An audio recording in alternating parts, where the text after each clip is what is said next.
So I wanted to give you all an update on the Corporate Transparency Act, where our case is sitting with it. You may have already heard that the President of the United States, Donald Trump, Scott Bessent, the Secretary of the Treasury, and the Treasury Department have all issued statements that there is no intention to enforce the Corporate Transparency Act on American businesses, on domestic businesses. So they may still enforce it on foreign-owned businesses. This statement will be followed by policy efforts to officially change the rulings so that way it can't be re-implemented under a change in administration. So this is all incredible news. We should all be very, very grateful, as the implementation of this act would have a major impact on those pursuing owning a business, on those who already own a business, but most importantly, it would have a major impact on your protecting your freedom as an American to associate privately and publicly with various people without being connected to their personal statements, views, or activities. So very, very grateful. Thank you, President Trump, for making this move. For those of you that didn't know, all the existing injunctions had been overturned up to this point, and the new effective date of when they were going to be issuing a new deadline was March 21st. So he came in at the 11th hour and solved that problem. So again, thank you, President Trump. We wanted to let you know where our case is sitting with this. So our hearing, which was scheduled for the 14th, has been canceled. For those of you that haven't already participated in this, as soon as we had heard that the injunctions had been overturned before the president's new statement, we filed for an emergency hearing for a preliminary injunction, and we had acquired a bunch of affidavits from members who were personally going to be affected by this, and we were ready to go into court. And now that there is no imminent threat, there's no reason for preliminary injunction. In fact, due to the new efforts by the Treasury Department and the administration to change the entire nature of this, we can probably expect to see the case is dismissed at some point.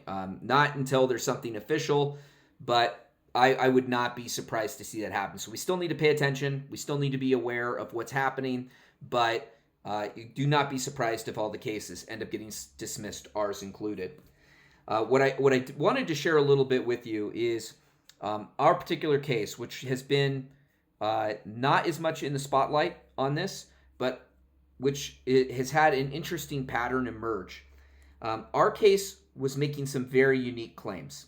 Most of the other cases primarily leaned into the Commerce Clause restrictions placed on the federal government, as well as the 10th Amendment protections limiting the scope of the federal government's ability to just do anything it wants.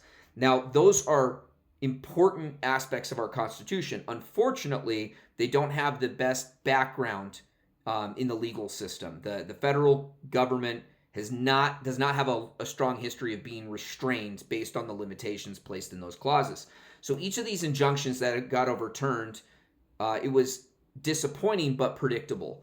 The appellate courts, they don't really view the 10th Amendment as meaning that much, to be quite frank. As long as the federal government can say that it's doing some good, they often say, well, then it has the authority to do so. What was unique about our case, and what was really interesting, is that our claims were not based on that. Like, we do have those arguments, but our primary claim was the impact on First Amendment protections.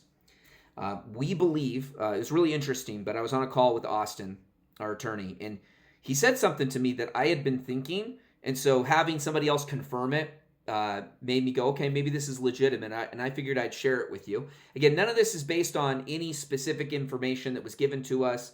This is just based on the pattern that we saw emerge. It is our belief that the federal government is very terrified of our particular case, because our case, unlike the other cases, which were progressing with rulings, summary judgments, preliminary injunctions, all of that, every time our case was going to see its court date or showed up for court, there was a major effort to derail it and to delay it and say, we'll deal with this later. Can we deal with this later? This happened by the Department of Justice. This happened by the judge, which was really interesting because, why not just get through it? Why not just issue these, a ruling or an injunction, or deny them? And it was really interesting. For example, in December, right after we had our hearing, when there was an injunction that just got put into place, and the judge said, hey, there's nothing on the dockets.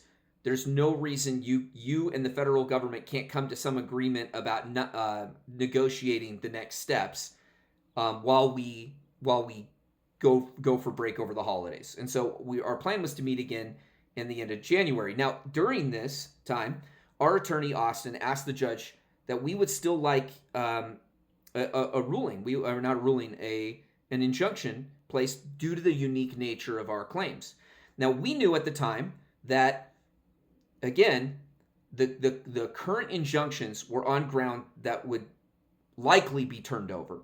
And we knew that our claims would have a much harder time turning over. So we wanted our injunction to kind of reinforce the ones already in place. The judge was reluctant to do that and wanted us to see if we could come to some agreement. She was also concerned that the new administration would do exactly what it has just done, and that is decide to have a major policy shift.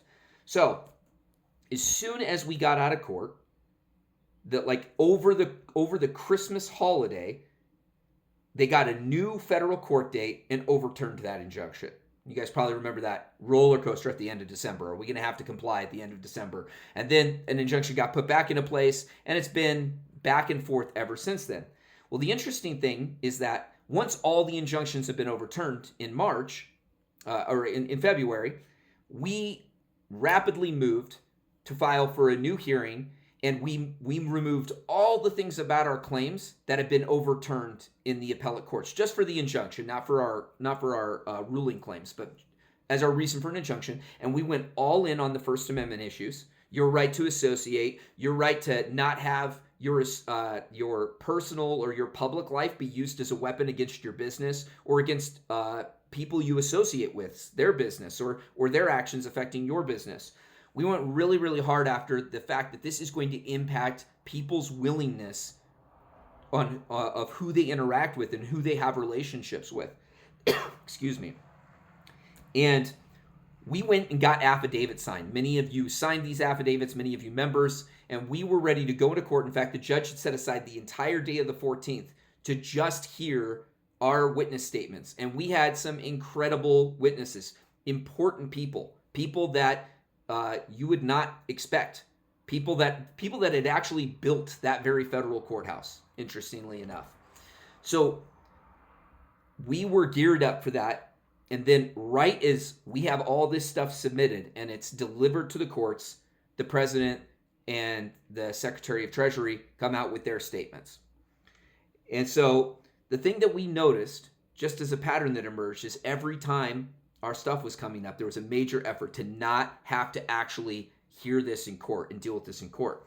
My belief is this: we were referencing an important 2021 case where the Ninth Circuit Court ruled that the government could not track everything about beneficial managers or important people in a 501c3 nonprofit, because tracking that information would impact people's willingness to participate in the nonprofit, which was right along our lines of, if you are tracking the associations in a business, you're going to affect who's willing to go into business with somebody. I mean, we can all think of prominent examples where somebody's public life was allowed to affect their business, and their private associates, people that aren't a part of their public life, were targeted as a result of that by domestic and foreign governments. We've seen that all in the last 4 years. So this is a really, really strong claim. And we believe that there is some, whether it's just in the Department of Justice, wherever it may be, there's a great fear of hearing our claims in court. So we may never know. This may reemerge, and if it does, then we'll be ready to fight it. But we do believe that our claims were very, very powerful. So first of all, I want to thank everyone for their donations, for their support, for their helping getting the word out for our first case. It's been quite the roller coaster, and we couldn't have done it without you. We couldn't have done it without your donations. This whole project, the Homestead Liberation League, is run 100% on donations. So thank you so much. I would like to thank RCAF, our co-plaintiffs, the OSR, Utah OSR Land Co-op, and the People Restored Private Membership Community. All are co-plaintiffs in this. Crofter Market, also a co-plaintiff, who helped make this case a reality and helped us move this forward. We'd also like to thank all the individual donors and members who have put their neck out there to fight for American rights, to run a business free of government overreach. And we are committed that if for some crazy reason this emerges again, we will be back in court, ready to fight it, ready to make these claims. But hopefully this will be something that's put to bed and we can move on to the next battle fighting for independent producers.